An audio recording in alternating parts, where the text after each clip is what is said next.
सौम्यपुरापासून मेल्यानंतर 13व्या नंतर मेलेल्या माणसाचा प्रवास सौम्यपुरापासून प्रवास चालू होतो.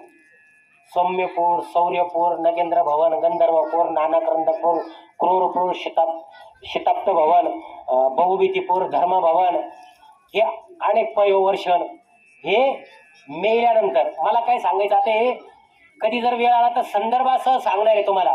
हे 16 भवन आहे वाटामध्ये मेल्यानंतर. 84 लक्ष नरक यात नाही. आता या 16 भवनामध्ये एका भवनामध्ये तुम्ही जर चांगले कर्म केले असेल, कोणाचे वावर कोरले नसन, कोणाला त्रास दिला नसन, लेकीबाळीचे लग्न मोडले नसन, तर या प्रत्येक भवनामध्ये त्रास आहे.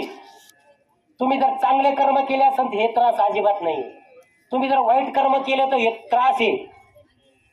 सौरीपुरामध्ये जंगम नावाचा राजा आहे. पहिलं पूर आहे सौम्यपूर.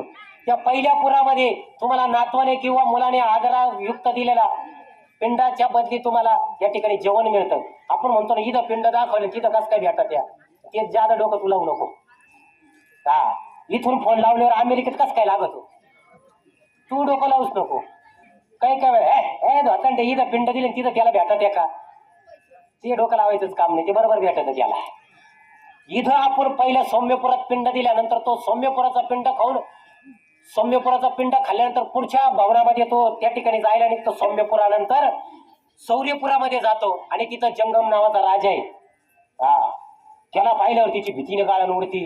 काय करून काय नाही, घाबरत थरथर थरथर लटलट लटलट कापायला लागतो. तो जंगम नावाचा राजा त्याला गारडावतो. त्याला वाटतं इथं मुक्काम करावा. त्या प्रत्येक पुरामध्ये राहायची व्यवस्था आहे. या अनेक अशी पुरे, काही मध्ये -100 थंडी आहे, काही ठिकाणी दगडाचा पाषाणाचा मार आहे, काही ठिकाणी सोट्यानी मारी, त्या मारीची झोडी ती यमाची किंकर. हा, काही ठिकाणी वैतरणा नावाची नदी, त्या नदीमध्ये पाणी नाहीये, पूत रक्त आहे. असं रक्त फटफट फटफट भात शिजल्यावर कसं तसं ते पोचा घाण वास येतो, एकदम घाण. ते रक्त असं शिजत. ती वैतरणा नावाची नदी, तिथं नावडी येतात. त्याला पाहिल्यावर म्हणतात बस नदी याच्या वडीमध्ये.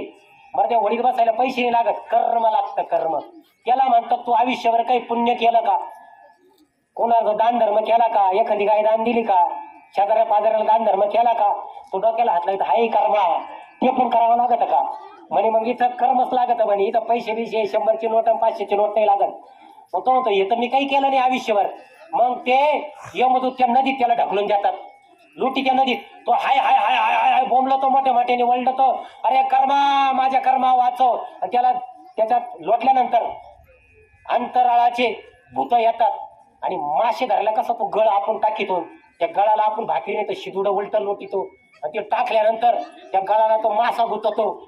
तसं ते अंतराळाचे भूत काय करीत, तो गळ टाकी द्या आणि तो जे जीवात्मा तो पाण्यात या पोच्या नदीत पडलाय त्याच्या नळण्यामध्ये तो गळा असा उलटा गुततो. त्याला अशी अशी अशी अशी अशी वडून काढी त्या नदीच्या पलीकडं.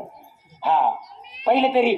आणि तुम्ही जर आयुष्यभर दान धर्म केला असेल, चांगलं वितरण केलं असेल, वितरणाचंच नाव आहे पुण्य.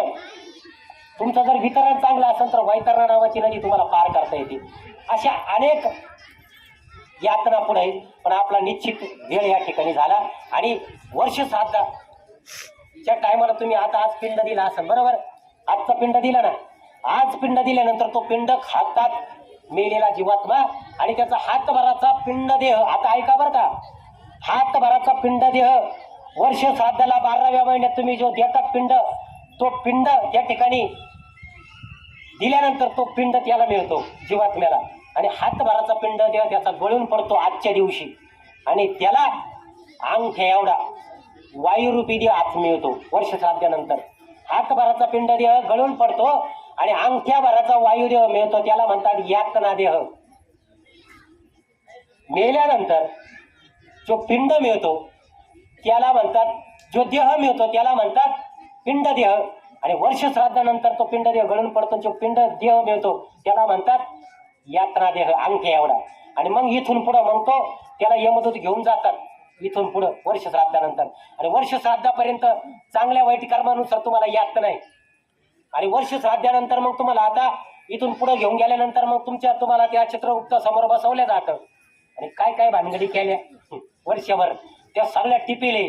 तुम्ही म्हणता ना मी जे जे काय करतो कोण आहे पाहायला मला, हा हा, त्याचा सीसीटीव्ही कॅमेरालाही जबरदस्त आहे, त्याला फ्रिक्वेन्सी आहे. रात्री बित्री ते चोर आल्यानंतर त्याच्यावर फॉग बिग सोडल्यावर तो काय बुजत नाही. त्याचा सीसीटीव्ही कॅमेरालाही जबरदस्त आहे. सगळी नोंद आहे आणि मग ती वाचल्या जाते आणि त्या कर्मानुसार तुम्हाला जन्म मिळतो. मग 84 लक्ष नरक्यात 84 लक्ष तुम्हाला जन्म आहे.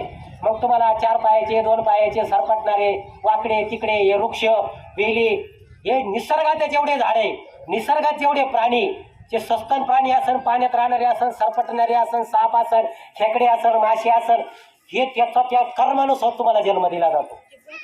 चांगला जन्म लवकर नाहीये. वाईट कर्म केले तर मग घाणीत राहणारे तुम्हाला जन्म मिळतो. चांगले कर्म असेल तर थोडं चांगलं पाळीव प्राणी कुत्रा बित्रा असे थोडे चांगले. या असं सगळं सिस्टम चालतं. म्हणून जीवनात चांगले कर्म करा.